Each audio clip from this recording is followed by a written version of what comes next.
Good afternoon, everyone, and welcome to today's online panel discussion. I'm Natalie Pereira, and I'm the Chief Executive of the Education Policy Institute. We're an independent research institute that aims to improve young people's outcomes and narrow the gap between the most disadvantaged and the rest through evidence-based research and through facilitating and hosting debates and discussions, much like the one we'll be hearing from today. The topic of today's panel discussion is how could effective measurement of well-being support a whole school approach? And I'm really delighted that we have a stellar lineup for you today. Before I introduce our panel, just a few housekeeping things, most of which you'll be able to revert to in the chat. My colleague Becky has kindly put all the details there, but we'll be hearing some opening remarks from our panelists, and then there'll be an opportunity for you to put questions in the chat that I will then put to them. And hopefully that will generate a really lively and informative discussion on an area that I know many educators and people working with children and young people across the country are particularly interested in, and particularly following the COVID-19 pandemic.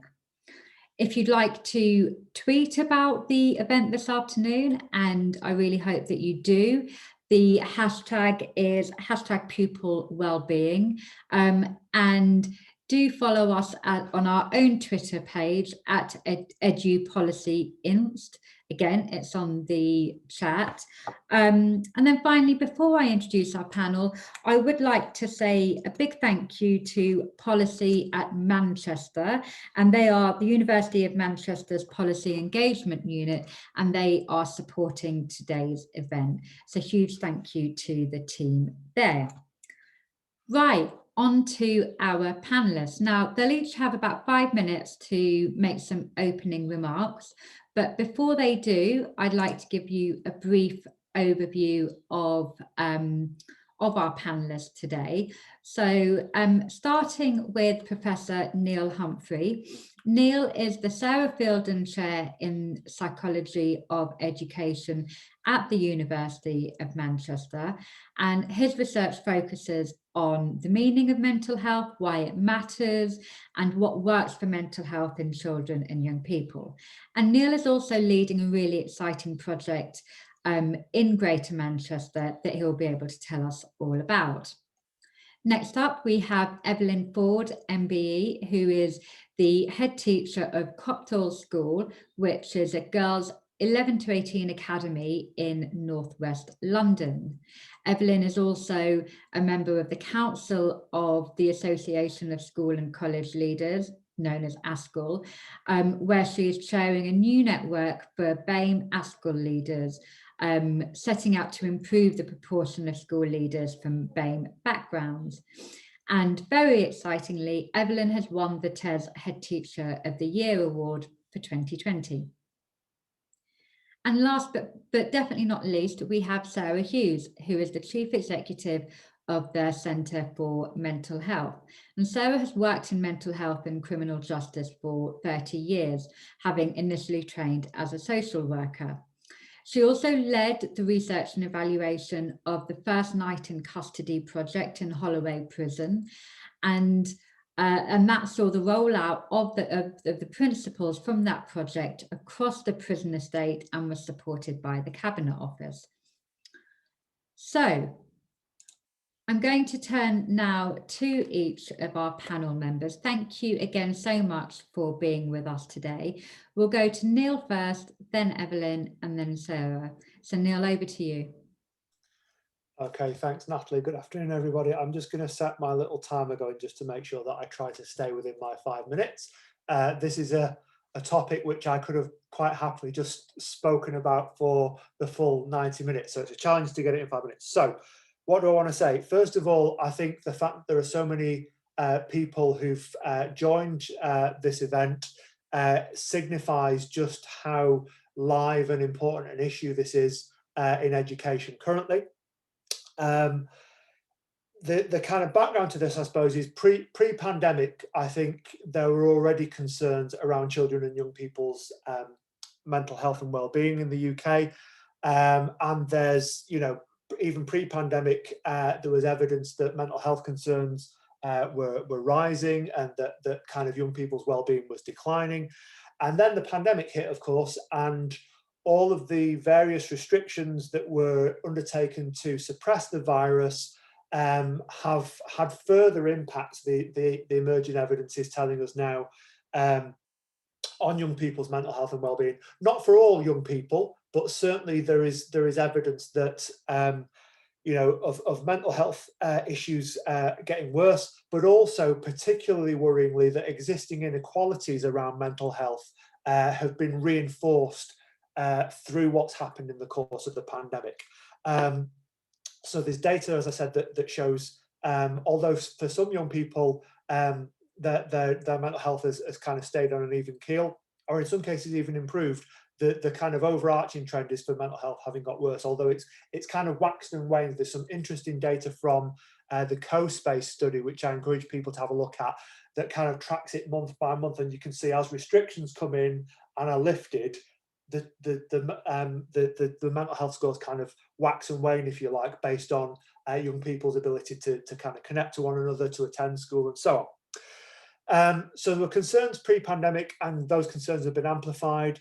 The data, as I said, is showing us that existing inequalities are being reinforced. So just as a reminder, you know, talking about inequalities in relation to children from poorer backgrounds, children from particular ethnic minority groups, children with special educational needs and disabilities, children with existing health problems, children from the LGBTQ plus communities. They were all groups who experienced inequalities in relation to mental health pre-pandemic, and the data that's been produced through the pandemic has suggested those have been reinforced. So the pandemic has basically served to kind of solidify those existing inequalities.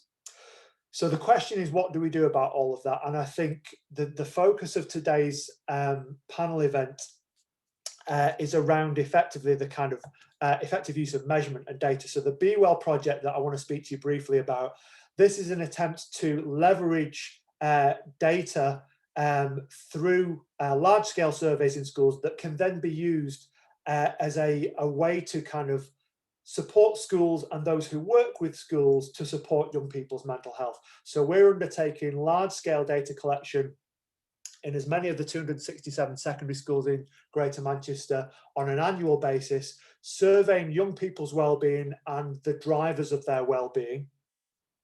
All of this is done through a kind of a process in which young people are engaged at every stage of the process. So in telling us what well-being means to them, in telling us what impacts their well-being, in helping us think through how we should measure it, how we should present it, what we should do with the data. Young people are absolutely central to this process, and that's a really important point for us, but also in terms of a whole school approach. So we survey once a year young people in secondary schools across Greater Manchester.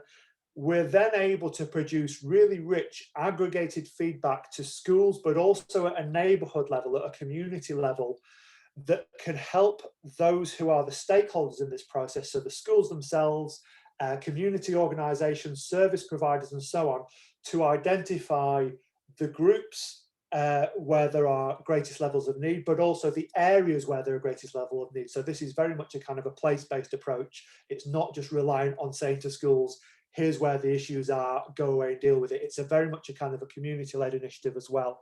And we have a series of partners, including the Childhood Research Outcomes Consortium, who will work then with schools and with those organisations to think through what the data is telling them and think through how they might be able to respond in a kind of improvement process. So that's just it in a very kind of whistle-stop tour of the wellbeing, the Be Well programme. Quite happy when we can share the links to the more detailed information. But the one thing I wanted to end on before I hand over, because my alarm's just gone off and told me I've done 5 minutes, is how this then links to a whole school approach. So if I think about, for example, the big Public Health England guidance on a whole school approach for promoting emotional well-being and look at the different principles within that, they talk about a whole school approach being one which enables student voice. And, in terms of kind of gathering the views of tens of thousands of young people, I think that's a really powerful way to kind of encourage student voice, and then to be able to show that that voice and the data that's been produced through that is actually informing provision and informing decisions. But a whole school approach is also about identifying need and monitoring impact, and gathering high quality data on wellbeing and the drivers of wellbeing will enable schools and will enable other organisations to do that. But then also central to all of this is an ethos and an environment that's around respect and value and diversity. And I think the angle around shining a light on inequalities, which Be Well will do in no uncertain terms, I'm sure, is a way in which we can kind of encourage an ethos and environment that actually supports a more equitable approach, so that we can actually show that we are trying to address those inequalities that are so deeply entrenched. Not saying that we can necessarily resolve all of them, obviously, but it's a way of kind of, trying to do our bit as a researcher and as a practitioner community. So those are just kind of three elements of a whole school approach, which I think, speak directly to this kind of monitoring and measurement approach that Be Well personifies. And with that, I will finish, because that's about 6 minutes. Thank you.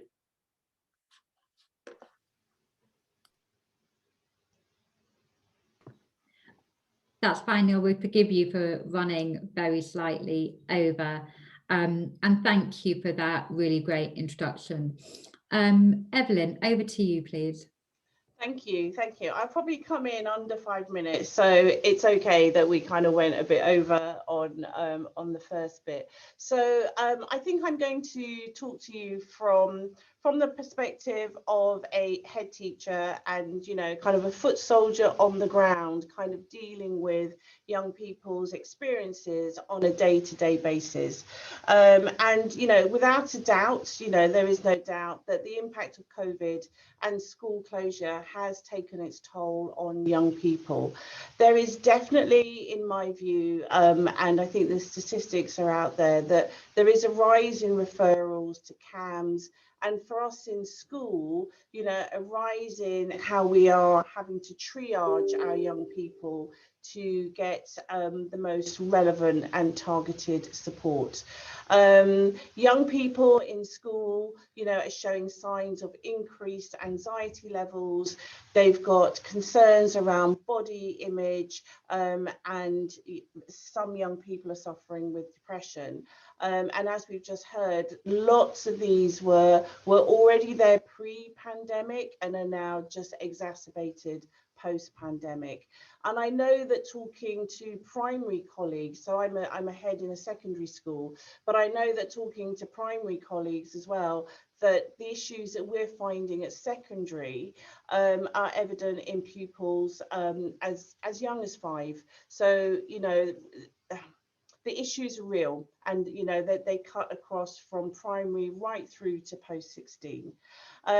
Some of my students were very anxious about returning to school, and some still feel like that. So even as we begin to get a sense of normality, there is still lingering, this feeling of anxiety about actually being in the school building.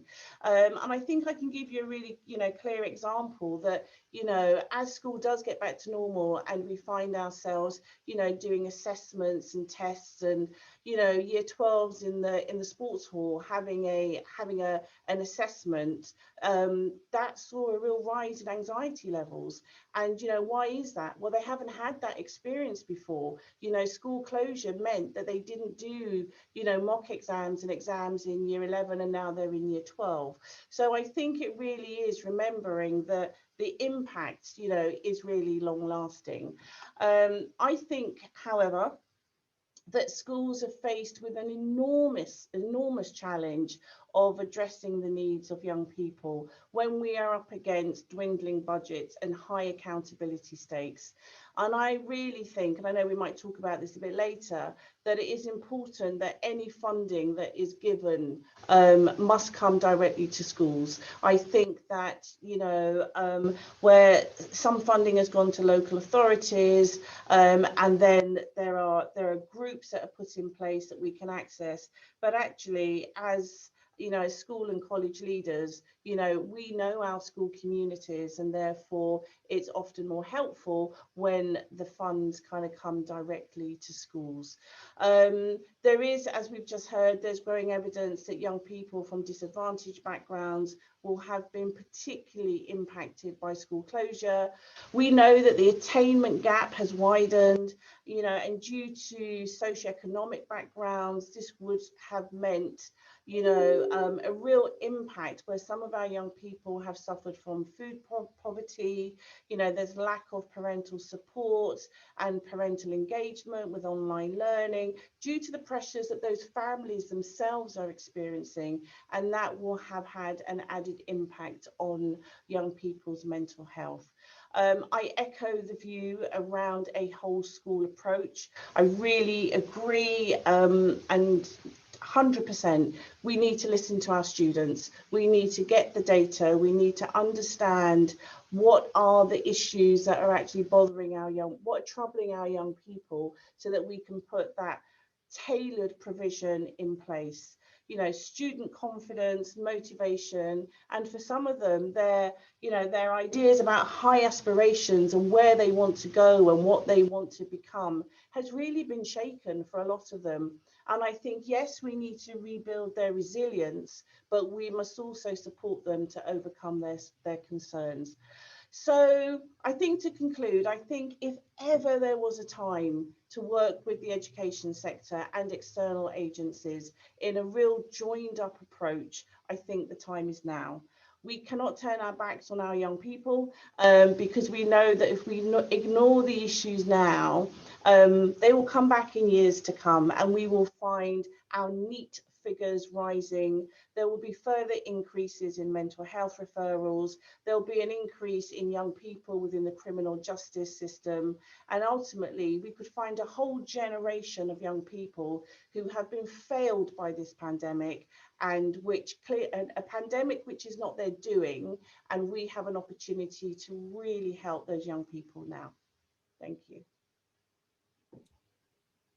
Thank you, Evelyn. It's really helpful to hear from you from the front line, as it were, and some really important themes that I hope we can return to in the discussion that will follow, particularly around the strain on increased referrals to CAMS, and also about how extra funding should be allocated and who is best placed to provide or secure those services to pupils who need them. Finally, over to you, Sarah, and thank you again so much. It's always difficult to come last, because you know, all the best points have already been taken, and certainly I concur deeply with my colleagues who've already spoken so clearly about, you know, what's going on for children, young people, but also some of the solutions, and that desire for us to work beyond our organisational boundaries for the good of the child. And I heard that deeply from you, Evelyn, so thank you.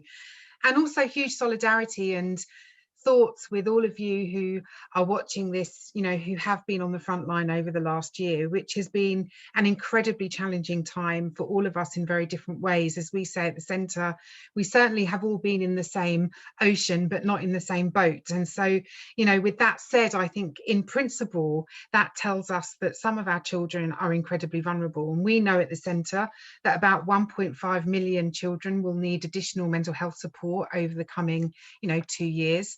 And when we think about what that additional support looks like, we're talking about serious mental health interventions. Now, of course, that does tell us that the majority of children, therefore, will not need serious mental health interventions. And we've always got to hold that in mind.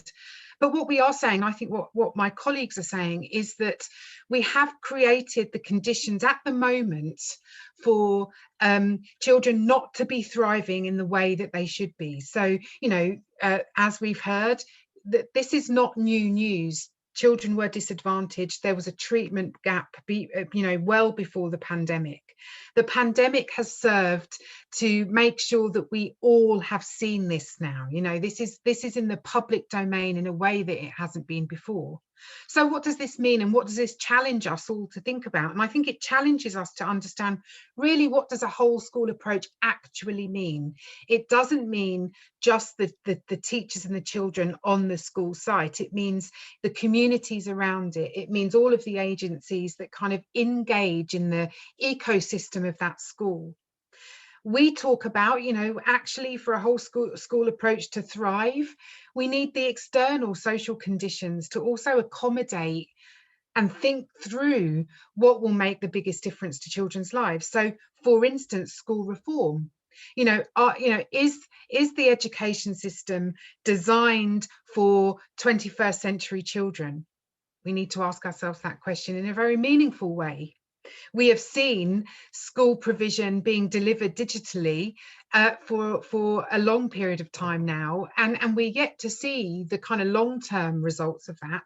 We sort of know what the problems have been. We still don't know whether it's going to have meaningful impact positively or negatively in years to come. But we know we've kind of stepped over the edge. We've gone to that place where, you know, we've opened our third eye to digital provision and how we might provide services to children with all sorts of needs in all sorts of circumstances. But look, we do know that referrals to mental health services are growing hugely as a result of the pandemic. So schools really need to be equipped now. Mental health support teams are being accelerated. We're fighting for open access hubs. So when we talk about the measurement tool, the measurement tools are really important because they'll help us amplify and accelerate progress to make sure that we can create systems that meet people's needs. Because of course, the data that we all collect is not just for a report.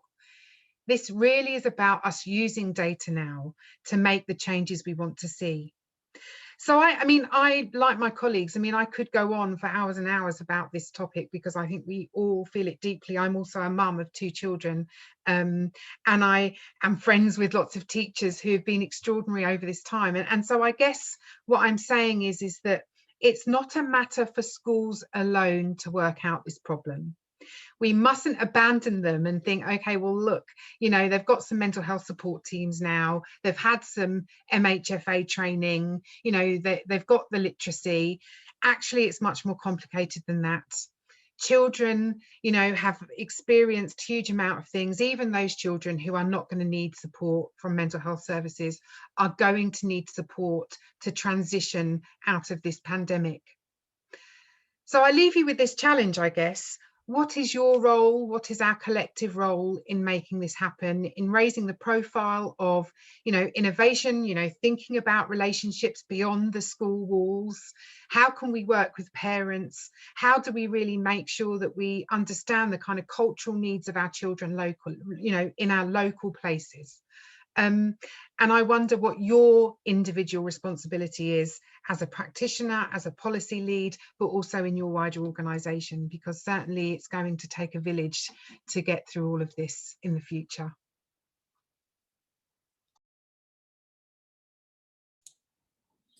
Lovely. Thank you so much for that, Sarah.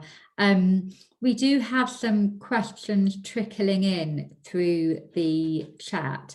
The first one I'm going to take is really a kind of policy question, and that is that the pandemic, like many things, has meant that there's been, you know, a light that's been shone on the importance and the fragility of well-being and mental health. And it means that there are conversations like we're having today that are being had up and down the country, hopefully within government departments too.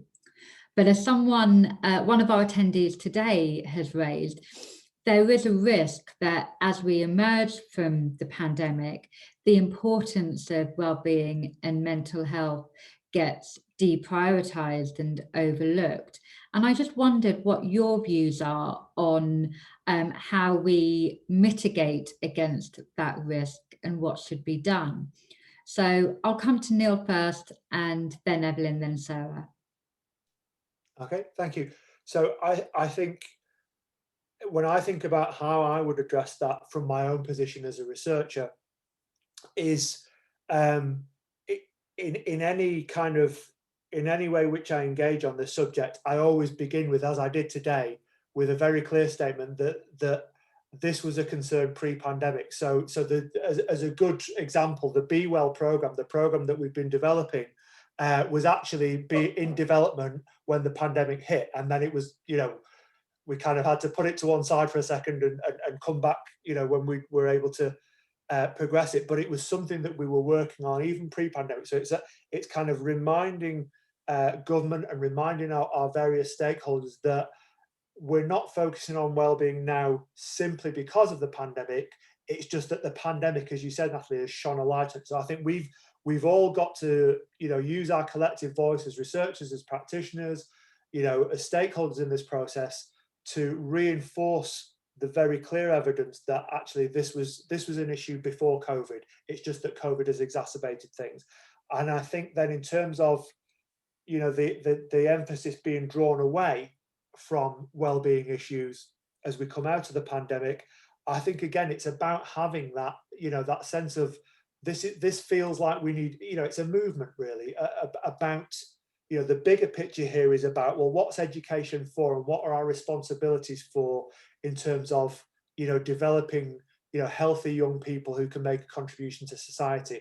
And if we continue to take the view, which is the one that's kind of not one that I would think is shared by people on this session, but it's been one that's kind of been amplified, in policy in recent years, which is, that education is about academic attainment and basically that's it. That's too narrow a view, and it's an opportunity for us to say, well, hang on, actually, education is about so much more than that. And we can show the evidence around the fact that young people's mental health and well-being and their learning are related to one another. So, we've published research at the university that shows, longitudinal relationships between young people's children's mental health and their academic attainment, as have lots of other researchers. So there's a really clear evidence base that says these are complementary and interrelated rather than like an either or choice. Great, thank you, Neil. Evelyn. Thank you. So I think, I was just kind of thinking about the different organisations and the different groups that have kind of formed since the pandemic, and with some real kind of key players who are really pushing the agenda for support in schools. And I'm part of the Times Education Commission.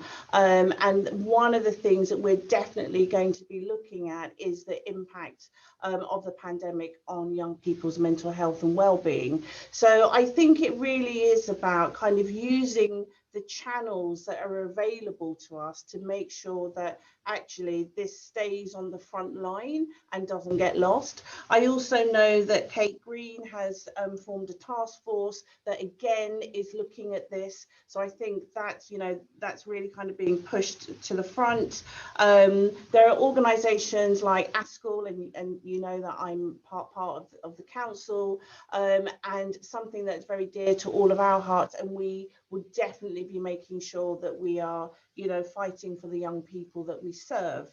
And really interesting that Ofsted will be inspecting what wellbeing looks like in schools, and asking those real pertinent questions. So it would seem quite sensible to most of us that, if we're going to be inspected on it, will actually give us the skills and give us the tools to actually make sure that mental health and well-being is that we're serving our young people well in our schools. So I'm whilst we do say it's the O word, but, you know, kind of got to be optimistic a bit that they are going to, recognise the challenge that schools are under, and anything that they see, you know, they can take that back to policy and just say, look, there's some great stuff going on here, but, you know, there are some schools that could do with a bit more of X, Y, and Z.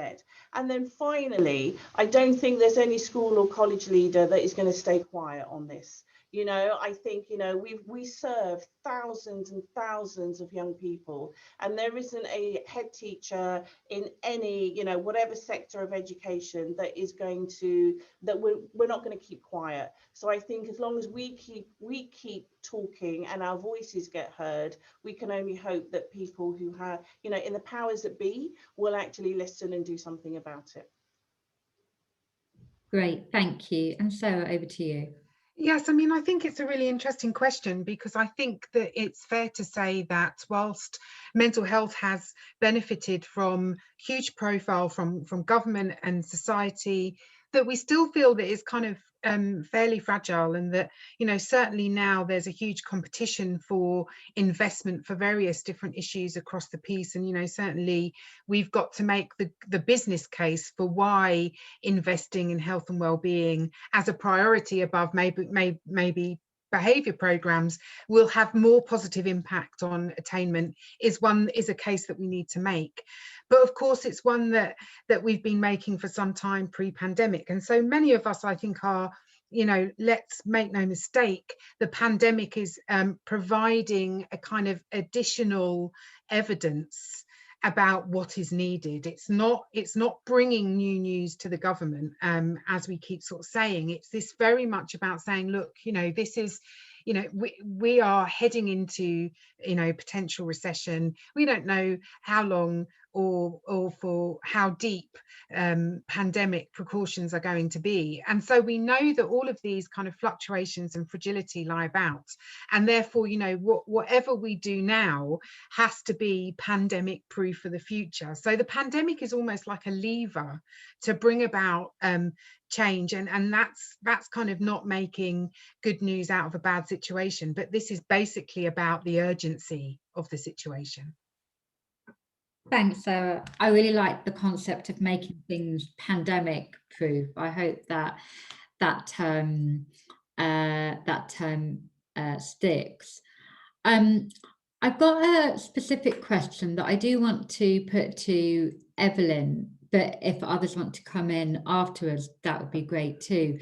And that is, we've been talking a lot about the well-being of children and young people, but obviously it's important that we also support the well-being of teachers and the school and the wider children's workforce.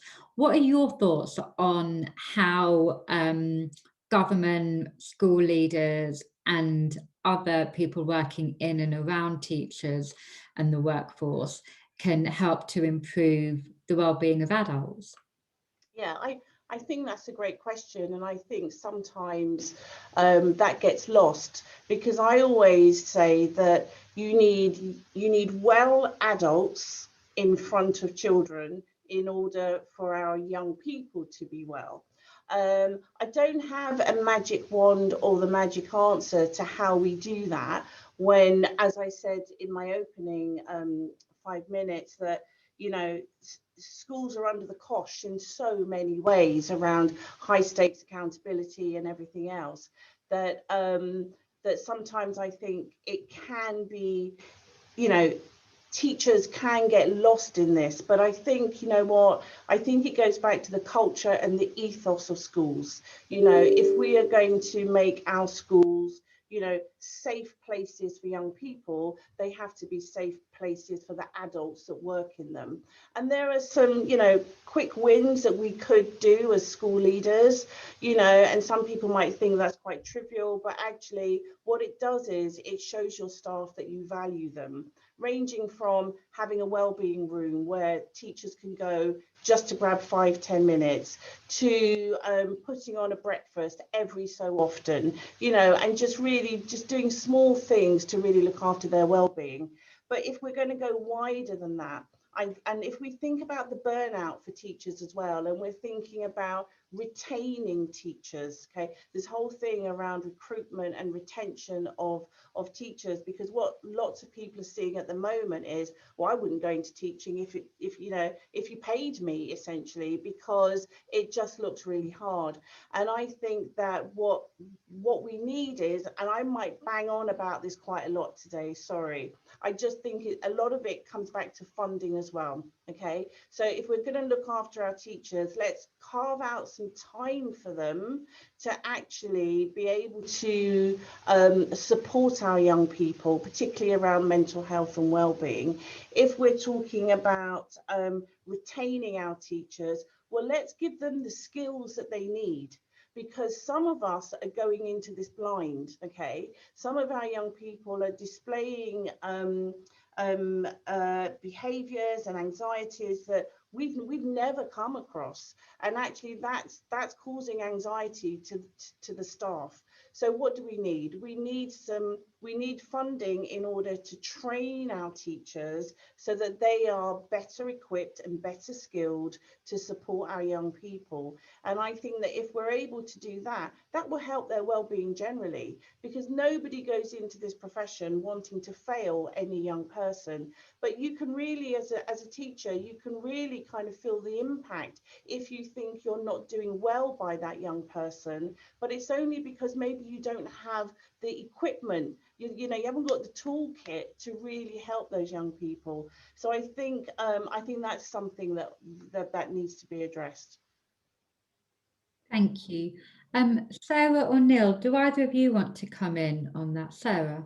Could I just add that I think that certainly for us, when we talk about the whole school approach, we are definitely including all of the teachers and the healthcare assistants, or the teaching assistants that are in there, every single person who has contact with a child, for the very reasons that Evelyn has spoken about, because I think it's about we haven't yet, I think, made the transition into really thinking about what does it really mean to be a teacher today, and certainly what does it mean to be a teacher post-pandemic, and therefore really to be a teacher, what do you really need to be able to do that sufficiently?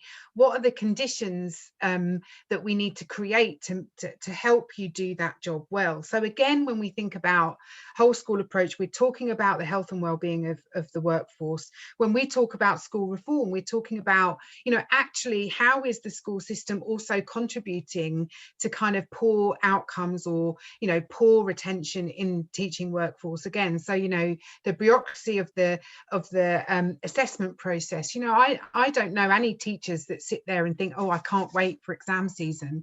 And so I think that again, it's about all of these systemic things that surround the school, or the expectations of the school, that also need to shift.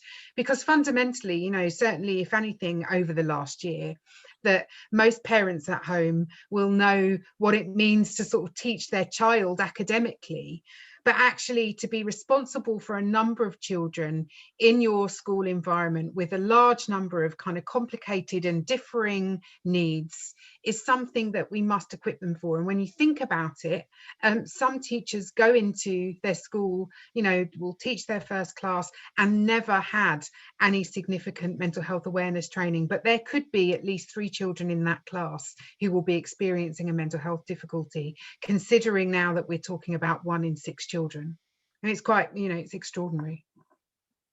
Yeah, absolutely. Unless Neil, you want to come in, I would like to move us on a bit to the issue of metrics and how we measure well-being. Again, it's a theme that has been coming up in the chat as well. And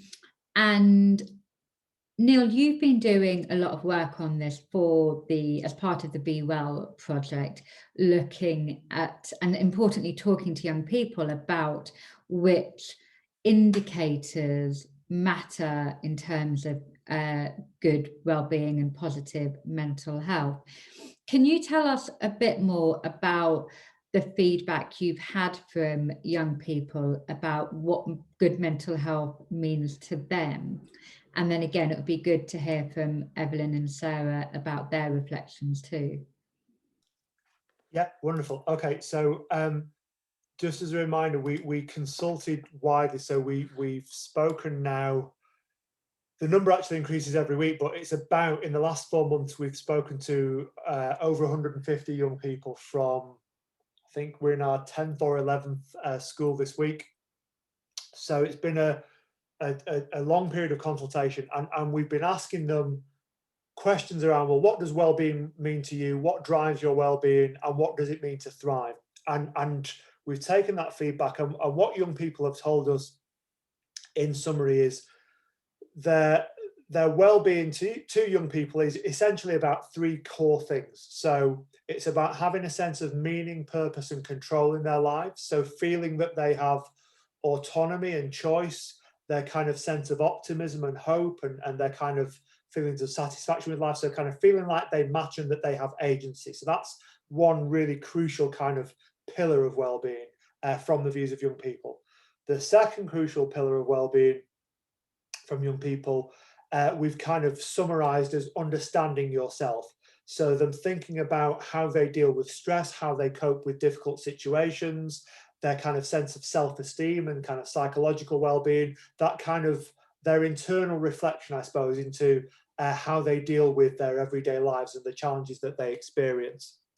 And then the third area that young people kind of highlighted for us is their emotional experience. So the kind of pattern of emotional experience, including the positive emotions, the kind of happiness and the joy, but also the very difficult and challenging emotions, the feelings of sadness and loneliness and worry. And that kind of tapestry, if you like, of complex emotions is the third kind of central pillar. So it was those kind of 3 key things. And then we got into the kind of the drivers, the things like the relationships with other people, their kind of their lives in school, all those other things that drive their well-being. But those were the kind of 3 key aspects for young people of what well-being meant to them. Thank you, Neil. Evelyn, does that resonate with what the kind of sense that you get from your pupils about how they feel about well-being and what drives positive well-being? Yeah, definitely. And I've kind of seen in the chat that some colleagues have been using a strengths and difficulties questionnaire, which is something that we've used here at Coptal. I think, you know, one of the key things that we've been tracking is attendance. Okay, because if our young people are not in schools, well, then there's an issue. Okay, so you know, I think that what we've realized is that once they what our young girls pupils are saying is that when they're in school, that's their happy place, that is their safe place, and actually that's a real starting point to then be able to monitor and support their well-being. But we do have a problem, you know, we do have a problem with young people who, as we came out of the pandemic, have become school refusers. You know, they're just not in a good place and do not feel that they can come back into the building. Now, I think there's also some pluses to how we can use online technology, actually, because before the pandemic, we wouldn't really have thought about zooming a young person in who's a school refuser, but actually we can now begin to package something, you know, tailored to that young person. So so I think there's some wins there that we can then begin to support that young person back into school. So what my students have been saying is that, you know, when I'm in school, it's my happy and it's my safe place. But what they then need, which is what I said earlier, it's about triaging them to the best support available. And then when they're in school and it's their happy and safe place, and then they can thrive. And that, you know, that's for me fundamental to them being well and happy. And then finally, there is something about, you know, when you've got young people in school thriving and happy, they're then accessing the curriculum. So let's make sure that we've got a curriculum that is fit for purpose, that will then support them to be happy, well, safe and educated. Great, thank you. And Sarah, anything to add to any of that?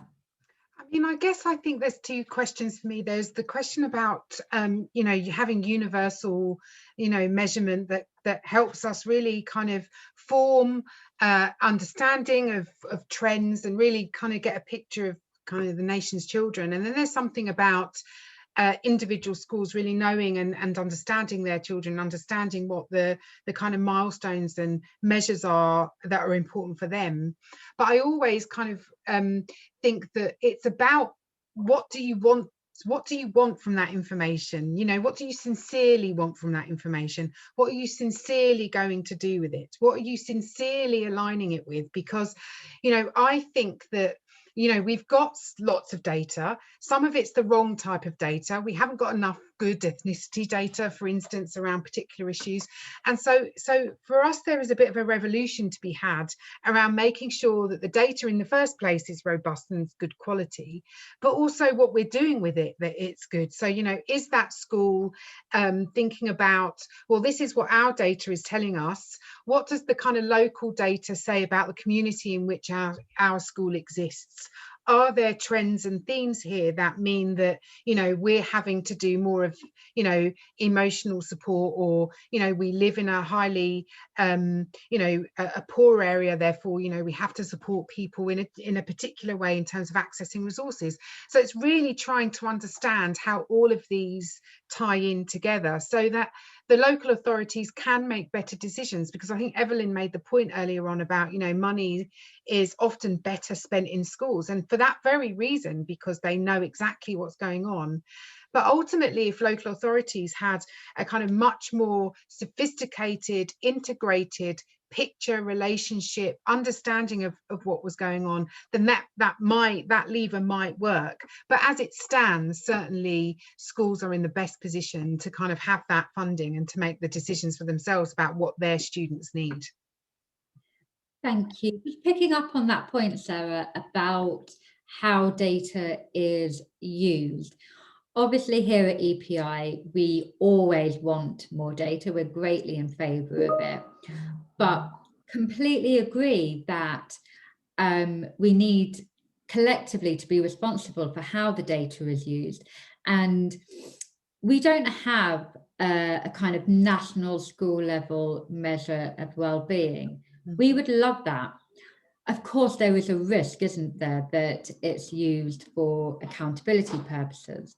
How do you think we kind of balance that? I mean, do you think we need a national school level well-being metric? And if so, how do you think we guard against it being used in a way that that teachers, school leaders, pupils and others wouldn't want it to be used?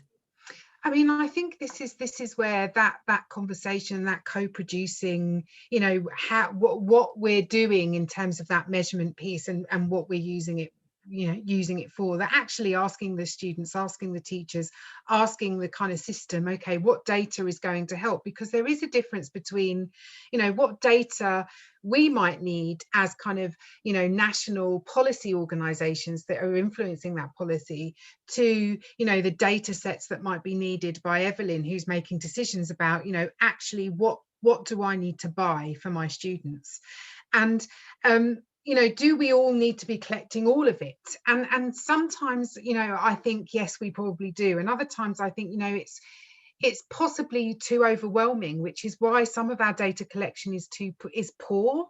And it's poor because the system, you know, practitioners or people who are having to kind of collect all this data find it overwhelming. They don't really understand, you know where it's going, why it's being used. They haven't been involved in creating, you know, the framework, so, you know, it doesn't mean anything to them.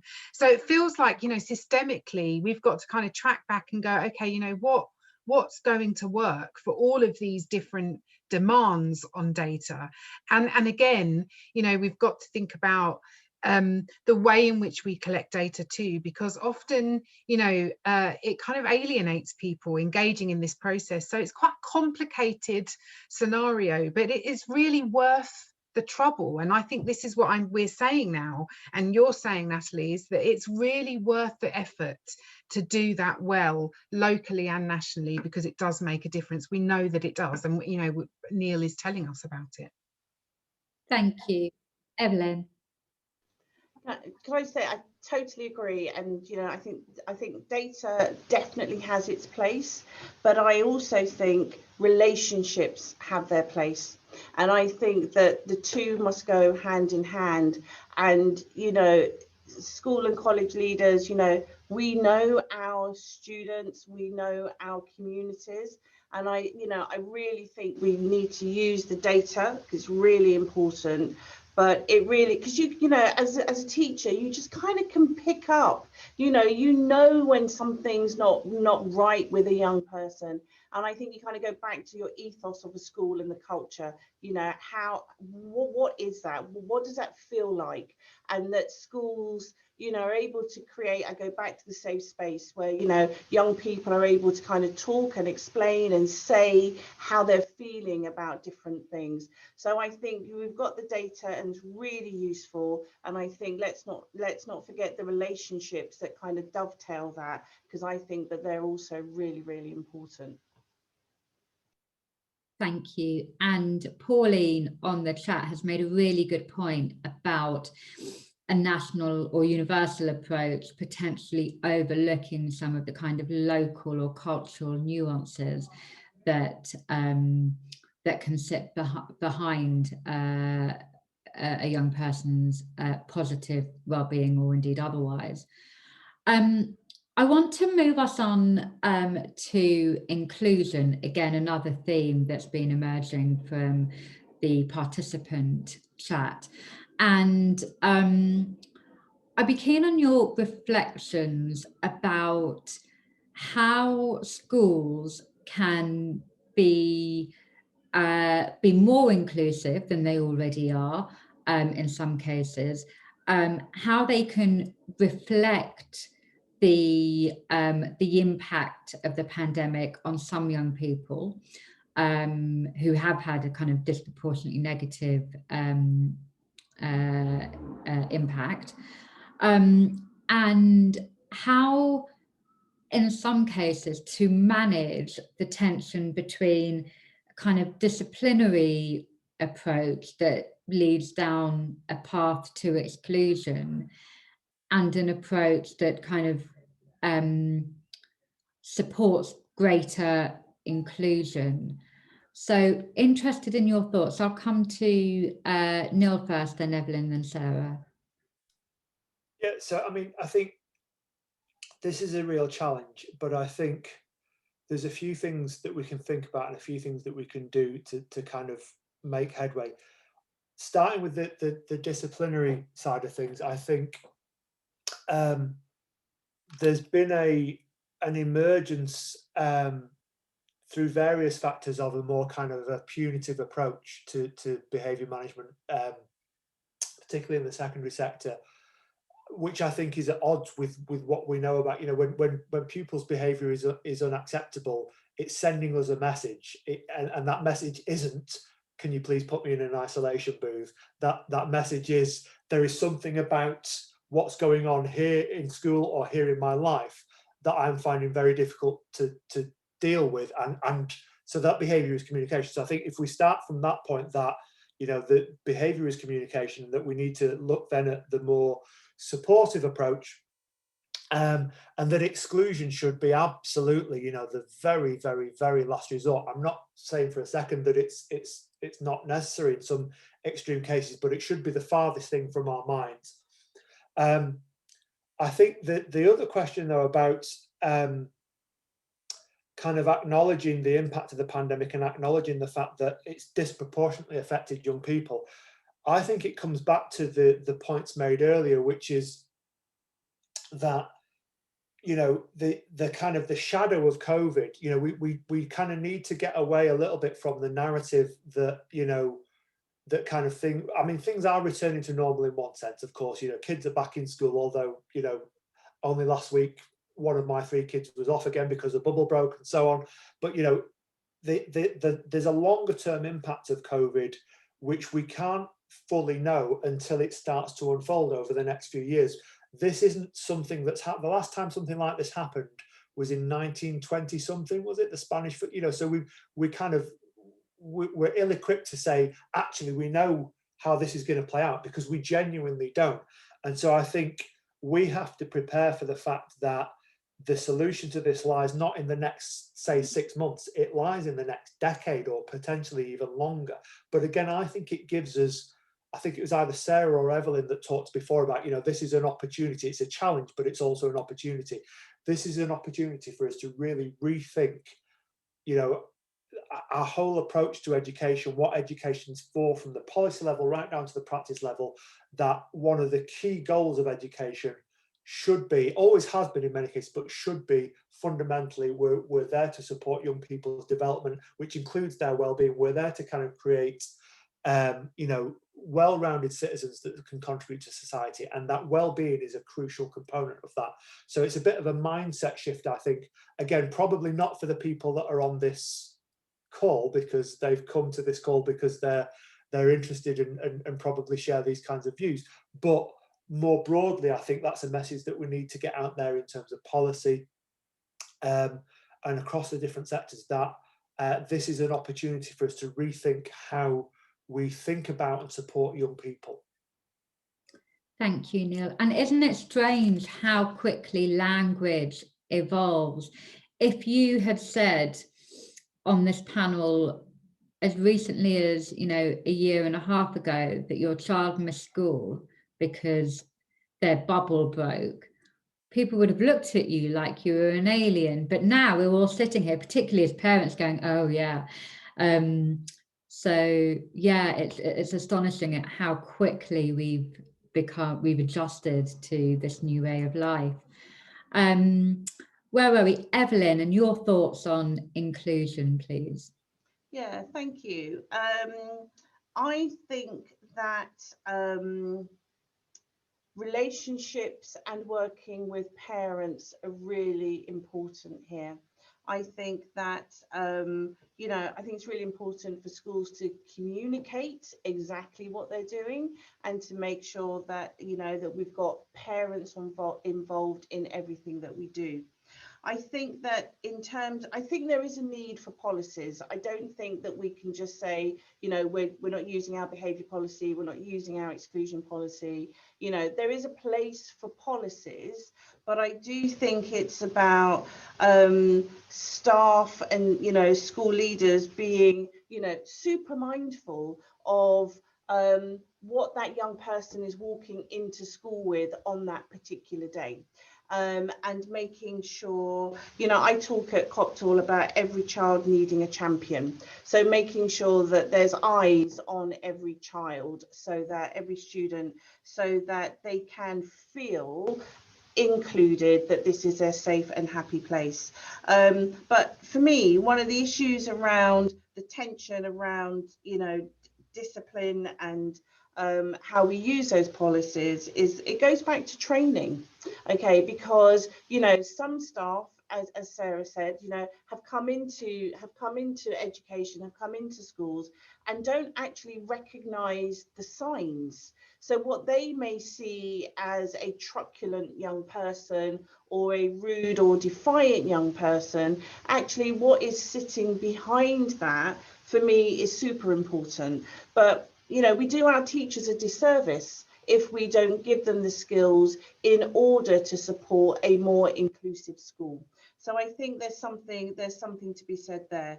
And, you know, training, resources, making everything possibly available to staff, so that we can really support our young people just around, you know, behaviour, discipline, and so on and so forth.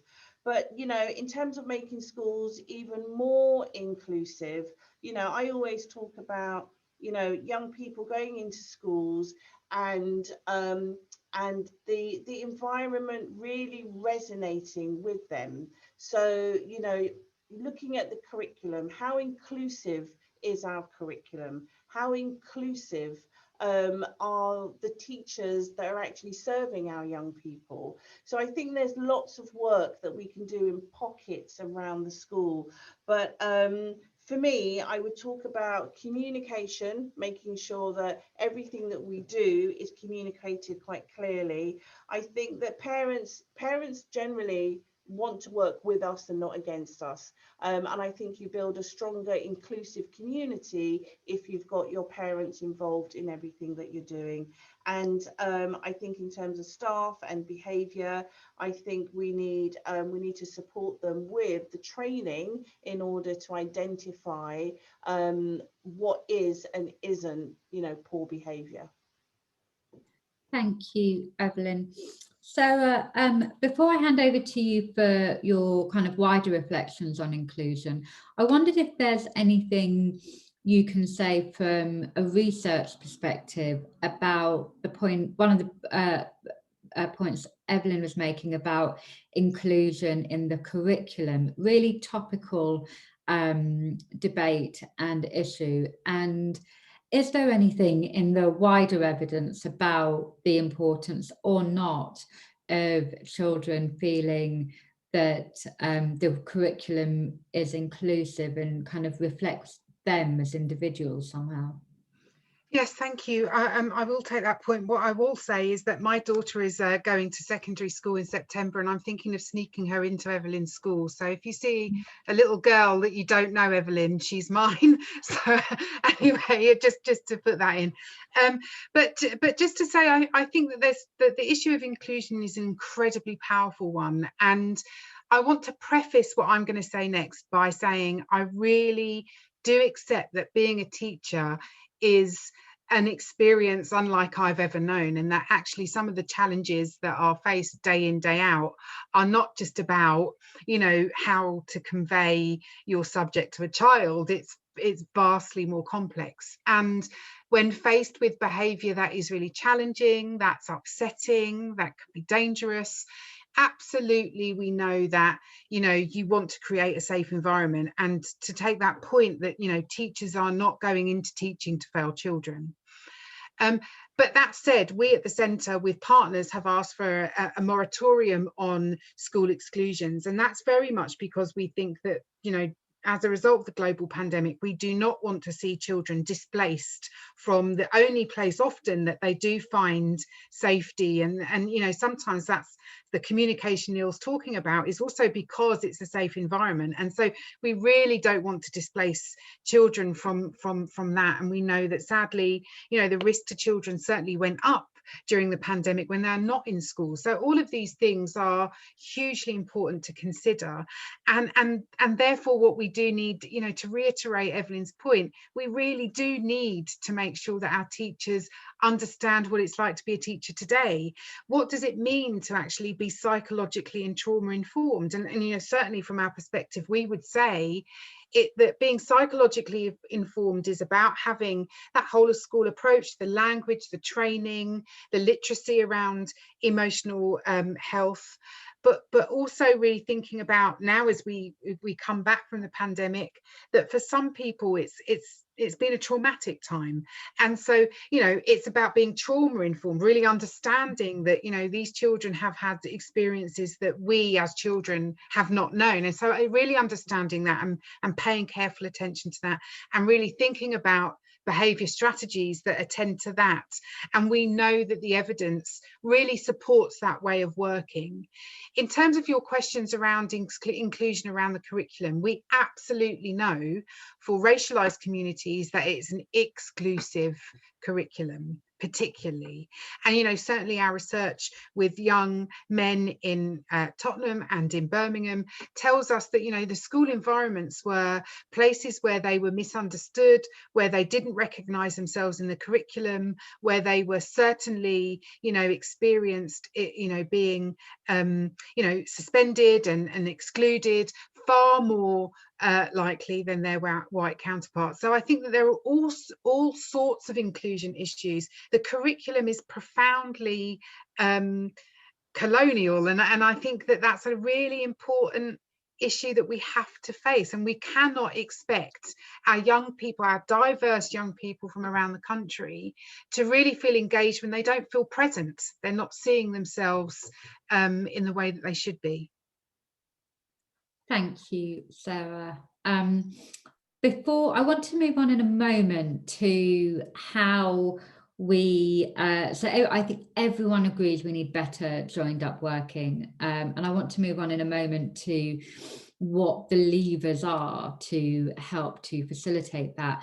But while we're on the issue of inclusion and of metrics, Evelyn, I'm interested in your thoughts, particularly about the role of Ofsted over the next couple of years. What do you think the inspectorate should be focusing on? And do you think that it should be refocusing in light of the pandemic? That's a very good question for me, Natalie. I'm not. How do I feel about that? Okay. What I would really like, actually, I think a starting point is for there to be a pause on inspections. You know, there is no doubt that, you know, schools, you know, we need to be held to account on, you know, the deliverable outcomes for our young people, without a doubt. You know, everybody's held account in their jobs and so on. But I'm not convinced, actually, that Ofsted have fully recognised the enormity of the challenges that school and college leaders are facing at the minute. I just think you just need to be in a school to be able to feel it and to see it. And I think for them to be coming in now, you know, we spoke a bit about recruitment and retention. Well, you're going to have a whole host of heads just saying, you know, I'm out of here. So I think to start with, I think just give us a bit of space, a headspace, and let's actually take all this amazing information that we have been talking about as a panel, and let's give us time to embed exactly what we need to do to make sure that, you know, as we come out of bubbles and zones and so on and so forth, that actually we have got, you know, teaching and learning where we really want it to be. How are you going to get that? You're going to get that when you've got well staff. You know, Neil spoke about his child being sent home. Well, we've got rising cases of staff being sent home. So again, you're kind of back on the back foot again in terms of staffing. So what would I ask of Ofsted, and what do I think moving forward? Give us a break. Just give us time to get our schools where we want them to be. Let us have the opportunity to embed those real systems and practices. Give us an opportunity to broker relationships with other agencies that are actually going to help us. And then once we've got some consistency there, talk to school and college leaders, and let's have the conversation about exactly what are we inspecting, you know, and what is the purpose of the inspection? Is it really to put a school into special measures when actually a lot of it has just been really overwhelming for schools? So I think there's some dialogue that needs to happen. I'm not saying don't hold us to account, but I'm just saying be realistic about the challenges that we faced. Let's have a conversation about what we should be inspecting, and let's have those really rich conversations, and for Ofsted to remember that there's context for everything. So if you walk into a school and a young person says, you know, my mental health and well-being is really, it's not good, that's not an indictment actually on the school or the leaders. Actually, it's we're working through this. So I just think there needs to be some sense, you know, they just need to be sensible about the current situation. I'm not sure if that really answered it, but you know, Ofsted is that big O word that is like, ugh. I put you on the spot a bit with that question, but you gave us a very constructive and diplomatic answer, and I can totally see how you won your Head Teacher of the Year award. Thank you for that. So I mentioned that I was going to move us on a bit to multi-agency working, or a joined up approach, or whatever you want to call it. But the notion being that schools cannot on their own fix this issue and support children and young people's well-being.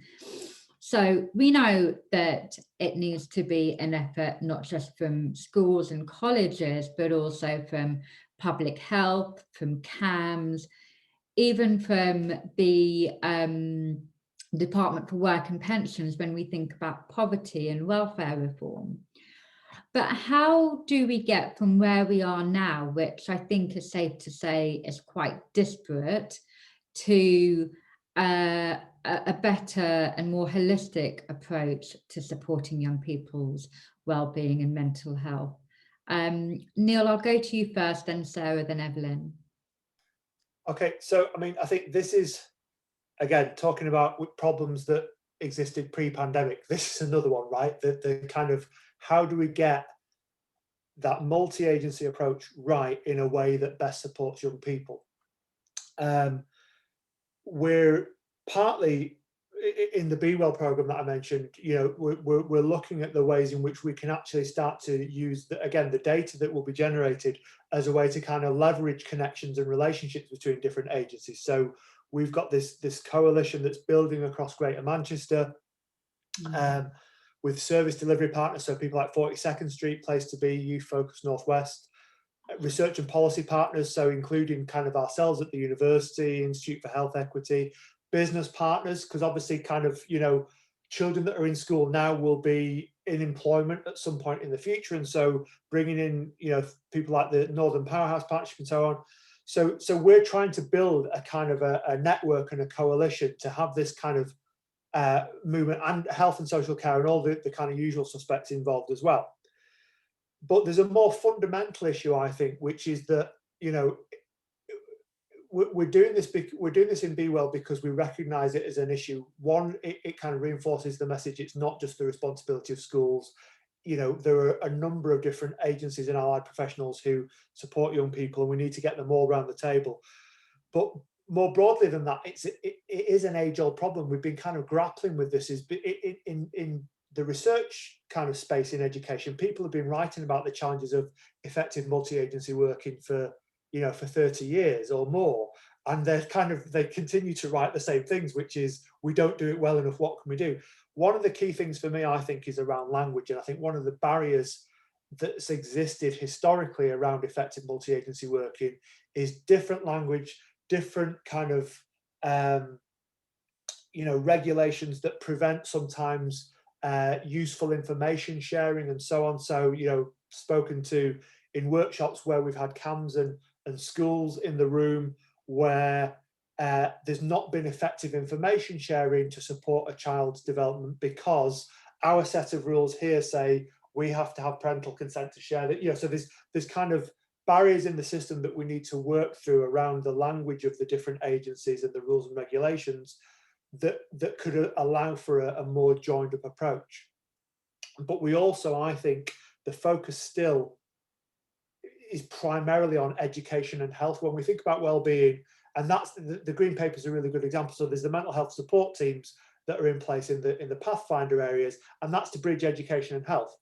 But education and health aren't the only sectors that have a responsibility to support young people's well-being. So we're still not getting it right in terms of actually bringing everybody around the table. And again, we could do a lot more on that front. Thank you, Neil. Sarah, over to you. Yeah, I mean, I think it's a really interesting issue, and age-old, as Neil says. You know, that siloed ways of working has been the kind of the huge obstacle to really getting where we need to be. But in some ways, you know, I always think that, you know, the issues around kind of culture and language, you know, in some ways are a red herring, because they kind of continually pull us down at the first hurdle. We don't share a language, we can't move on. We don't share systems, we can't move on. And there is something about leadership here which kind of somehow overcomes all of that. And so we're asking of leaders of school environments, local systems, to really kind of seek each other out. You know, we've got integrated care systems that are coming up, which will bring together all parts of the system around our community cohorts, you know, on a very kind of local community level as well as kind of big regional patches.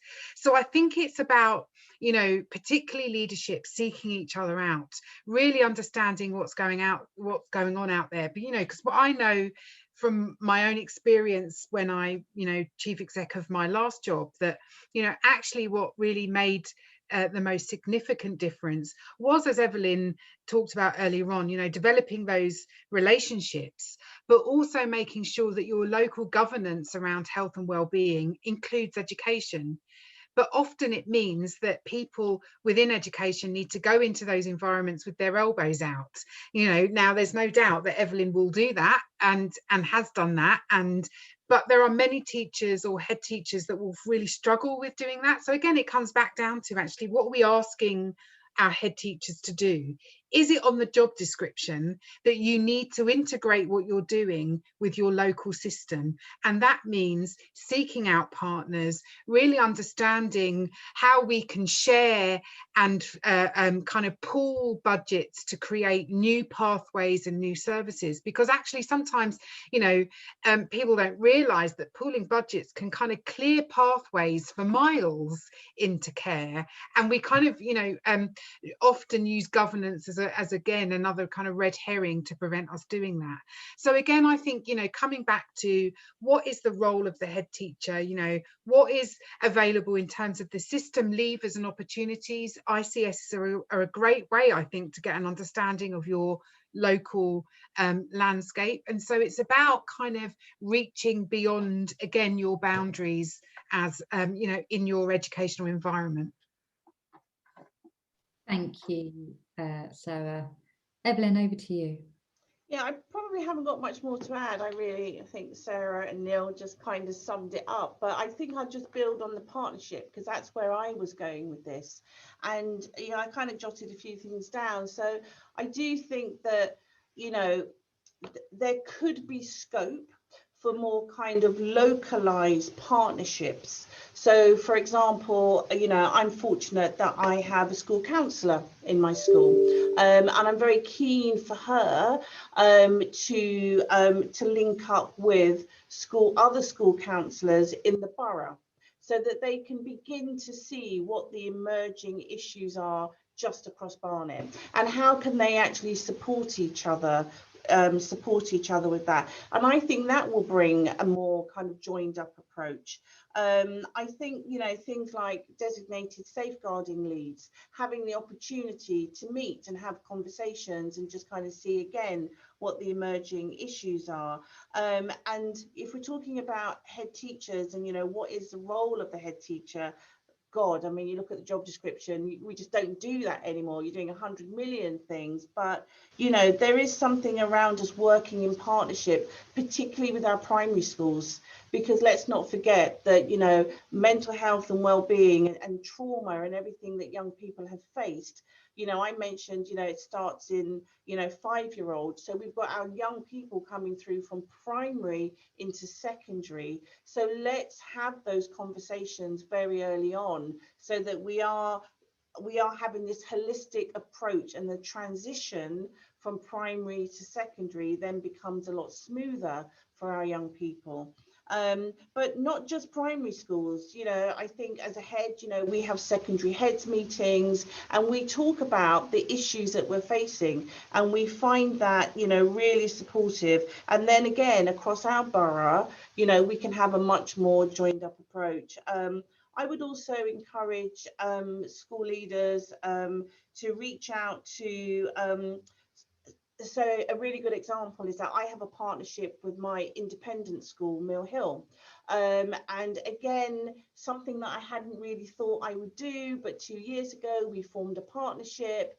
And, you know, what do we get from it? You know, we have we share lots, we share teacher training, we share resources, we share lots of things.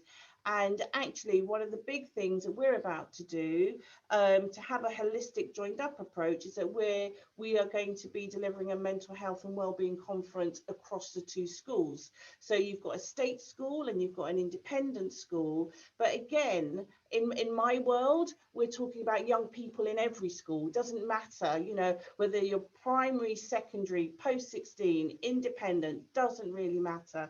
So I think for me, it's about networking and making those networks so that you can really have that joined up approach that is going to serve not 1, not 2, but, you know, hundreds of young people. And I think that's possibly a way forward. Thank you, Evelyn. And I mean, I completely agree with your point, particularly about early years and early intervention, which is something I think we all talk about a lot, but actually you know, the kind of commitment and the reality is somewhat different. I'm conscious of time. I'm going to ask you, I'm going to leave you with one final quick question to answer. But before I pose that to you, I do want to encourage participants to have a look at the chat. I've been keeping half an eye on it, and there are some, as well as some good questions that have helped to inform the discussion today.